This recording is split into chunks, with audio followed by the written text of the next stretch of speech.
Halo teman-teman, kembali lagi dengan kelompok 1 STKD Perbanas. Kali ini kita akan membahas regulasi fintech.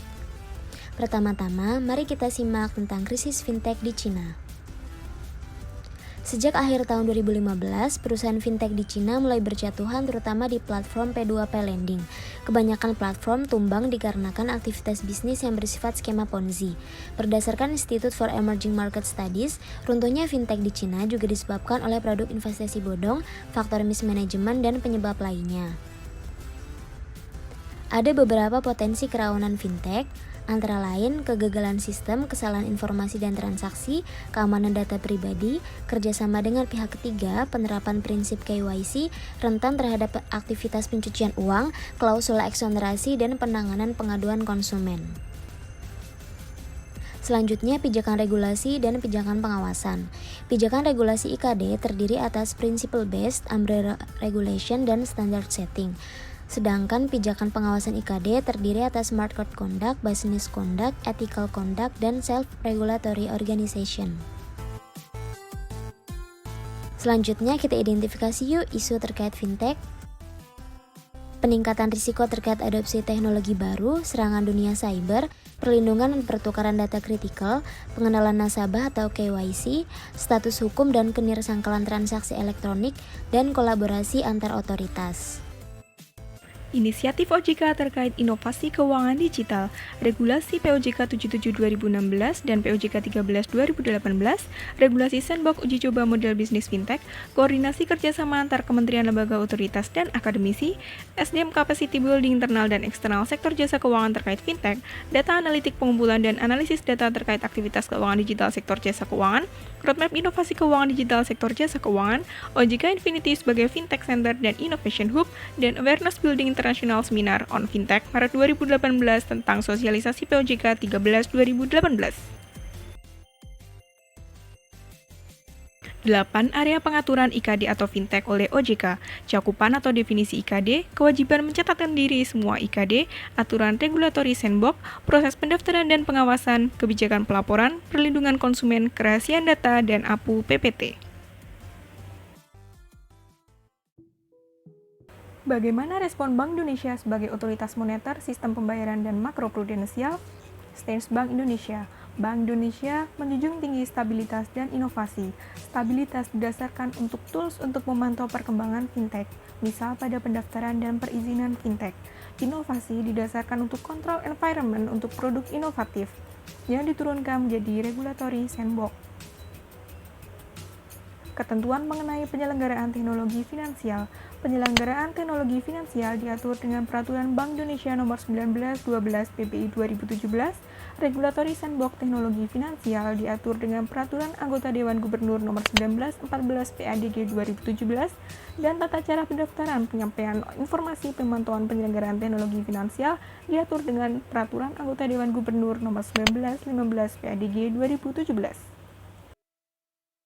Garis besar dari PBI ini ada 5 yang nanti akan kita breakdown masing-masingnya, yaitu yang pertama prinsip umum, yang kedua beberapa ruang lingkup,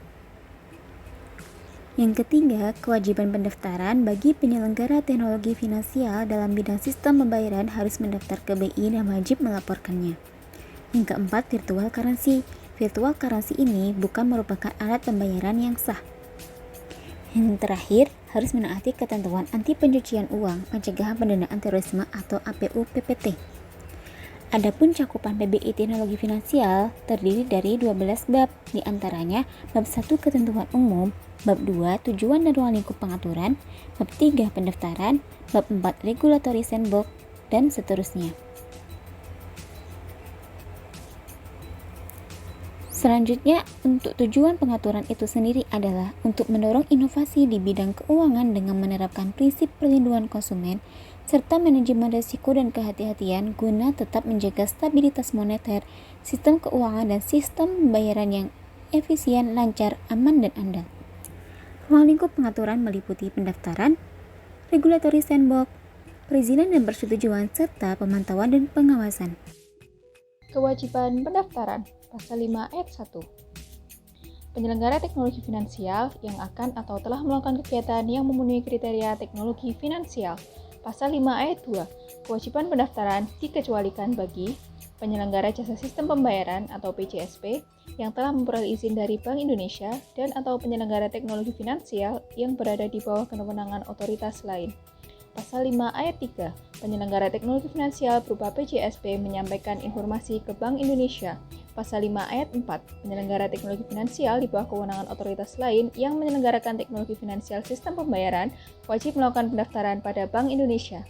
Kewajiban penyelenggara menerapkan prinsip perlindungan konsumen, menjaga kerahasiaan data dan atau informasi konsumen termasuk data dan atau informasi transaksi, menerapkan prinsip manajemen risiko dan kehati-hatian, menggunakan rupiah dalam setiap transaksi yang dilakukan di wilayah NKRI, menerapkan prinsip APU dan PPT, memenuhi ketentuan peraturan perundang-undangan lainnya. Perizinan dan persetujuan. Pendaftaran dan pengumuman tidak menghilangkan kewajiban penyelenggara teknologi finansial dan tanggung jawab penyelenggara teknologi finansial. Penyelenggara teknologi finansial kategori PJSP harus memperoleh izin dari BI sesuai dengan ketentuan PTP. Kerjasama PJSP dengan penyelenggara teknologi finansial yang terdaftar harus terlebih dahulu memperoleh persetujuan BI sesuai dengan ketentuan PTP. PJSP dilarang bekerjasama dengan penyelenggara teknologi finansial yang tidak melakukan pendaftaran dan atau perizinan. Prinsip regulatory sandbox ada 6, yaitu kriteria base proses, transparansi, proporsionalitas, keadilan, kesetaraan, dan forward-looking.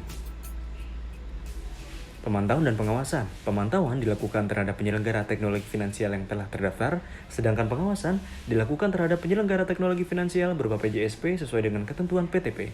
Penyelenggara teknologi finansial wajib menyampaikan data dan atau informasi yang telah diminta oleh BI. Contoh kasus fintech.